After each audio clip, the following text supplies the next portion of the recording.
morning, everyone. Welcome to Coffee with the Pastor.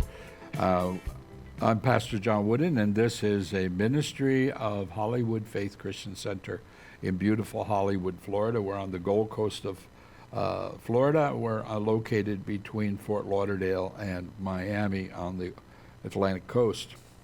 Well, we welcome you this morning. I just want you to note my new cup. It was a gift for my birthday from the congregation, so I have a new cup for Coffee with the Pastor. Exodus chapter 33 this morning. Now therefore I pray, if I found grace in your sight, show me your way, and that I may know you, and that I may find grace in your sight. Moses is saying to God, because God had said, look, you're a stiff-necked people. My presence is not going with you.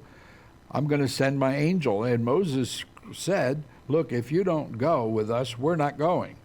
Because, it's not going to look good. Other peoples will make fun of us, and if your presence does not go, we're not going to bring you up from here. How will it be known that your people have found grace in your sight, except you go with us?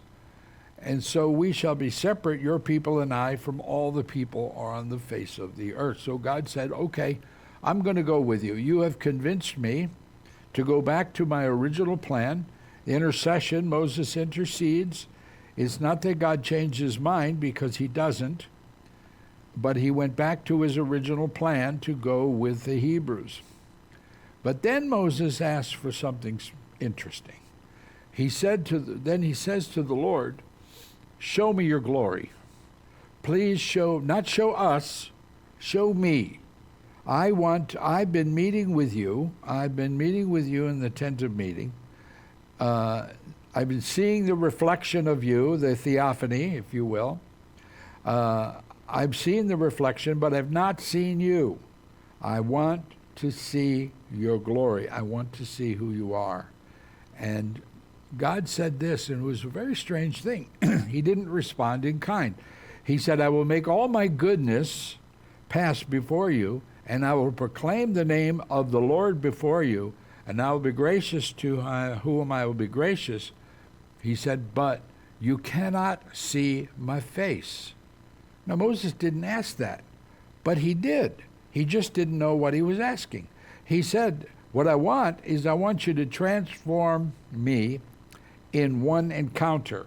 And God said, I can't, because you don't have the blood of Jesus. Secondly, he said, my face is made up of pieces, but it comprises who I am, and you can't see my face and live. So, although Moses said, show me the weighty presence, the kabod of the Lord, show me your glory, God said, no, I can't show you panim, my face. I can't show it to you because it will kill you. You can't see my face and who I am, even though Moses wants to. You shall see my goodness, you'll see my blessings, you'll see my joy, but you can't see anything else. In my presence, Psalm 16 says, is the fullness of joy. Fullness like Thanksgiving. If you remember the day when you eat a Thanksgiving meal, sometimes you can't eat another bite. You are just so full of Aunt Minnie's casseroles and sweet potatoes and stuffing and all the things that go with it, you just can't eat another bite. But that's what it means. In your presence is the fullness. I can't accept one more ounce of your presence, is the fullness of joy. In John 21, if you remember the excitement, he said, we will pronounce the name of the Lord. And it's almost like someone going before his presence and shouting, it is the Lord, it is the Lord.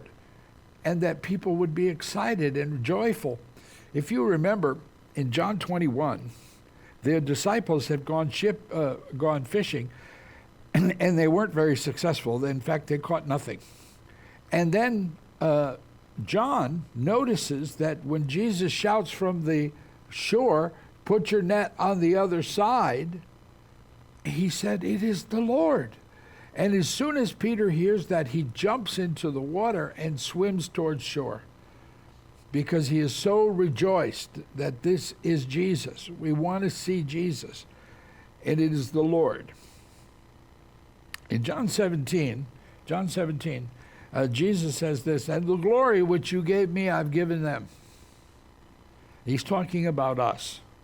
That you may be one just as we are one, I and them, and you and me, that they may be made perfect in one, that the world may know that you have sent me and have loved them as you have loved me.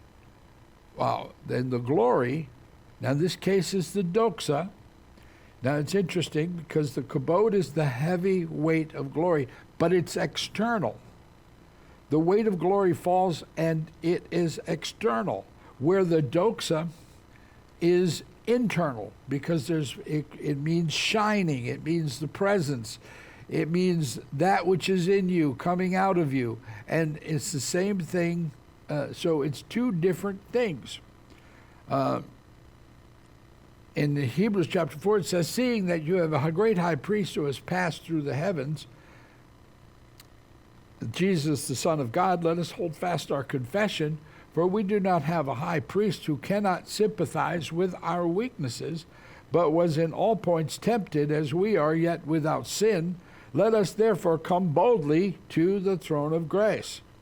The weighty presence came down on the people. That's in the Old Covenant. But in the New Covenant, we have this, Jesus gave us the glory, and that it wants to come out of us in addition to being poured over us.